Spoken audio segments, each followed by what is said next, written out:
హస్తినాపుర రాజ్యంలో ఎప్పుడూ ప్రశాంతత లేదు. రాజు విచిత్రవీర్యుడు ఆకస్మికంగా మరణించడంతో రాజ్యానికి వారసులే లేకుండా పోయారు. ప్రజలు భీష్ముడి వైపు ఆశగా చూశారు. కాని భీష్ముడు తన తండ్రికి ఇచ్చిన ప్రమాణం వల్ల వివాహం చేసుకోవడం లేదు. రాజ్యం పాలించడాన్ని కూడా నిరాకరించాడు. ఈ పరిస్థితుల్లో సత్యవతీదేవి ఒక సంకల్పం తీసుకుంది. ఆమె తన తొలి కుమారుడైన మహర్షి వ్యాసుణ్ణి పిలిపించింది. ఒక ముఖ్యమైన విధిని అప్పగించింది. నా వంశం నిలబెట్టుకోవాలంటే నీవు విచిత్రవీర్యుని భార్యలకు సంతానవరం కలిగించాలి అని ఆజ్ఞ వేసింది. తల్లి ఆజ్ఞతో వ్యాసుడు ముందుగా అంబిక వద్దకు పండు తీసుకుని వెళ్తాడు. అంబిక మహర్షి రూపాన్ని చూసి భయంతో కళ్ళు మూసుకుని పండు తీసుకుంది. దీనికి ఫలితంగా ధృతరాష్ట్రుడు శక్తివంతుడు కాని అంధుడు. తర్వాత అంబాలిక వద్దకు వ్యాసుడు పండు తీసుకుని వెళ్తాడు. అంబాలిక ముఖం నిశ్చలంగా మరియు ఆమె కూడా భయపడుతూ పండు తీసుకుంది. దీనికి ఫలితంగా పాండు శక్తిమంతుడు తెల్లగా పుట్టాడు. కాని లోలోపల సున్నితంగా ఉన్నాడు. తల్లి భయాన్ని బిడ్డ రూపంలో అనుభవించాల్సి వచ్చింది.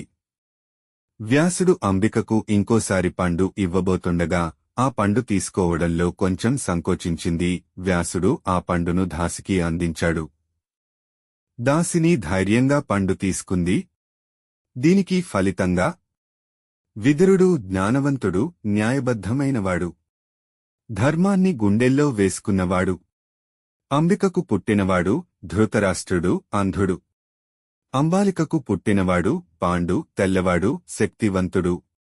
దాసికి పుట్టినవాడు విదురుడు, ధర్మజ్ఞుడు, రాజ్యం కోసం అర్హత లేనివాడు.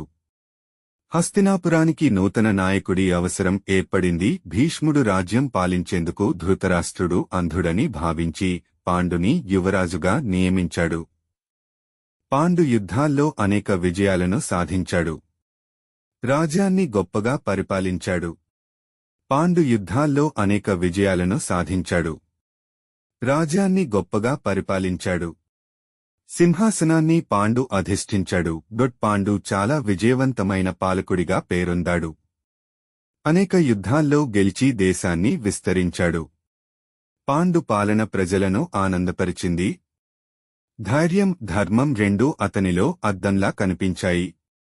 కుంతి, మాద్రి అనే రాణులను వివాహం చేసుకున్నాడు. పాండు పాలనలో రాజ్యం శ్రేయస్సు చూరగొంది.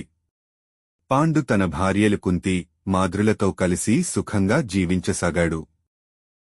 మీకు ఈ వీడియో నచ్చితే లైక్ చేయండి, మీ మిత్రులతో షేర్ చేయండి. ఇంకా ఇటువంటి వీడియోల కోసం మా ఛానల్ను సబ్స్క్రైబ్ చేయండి.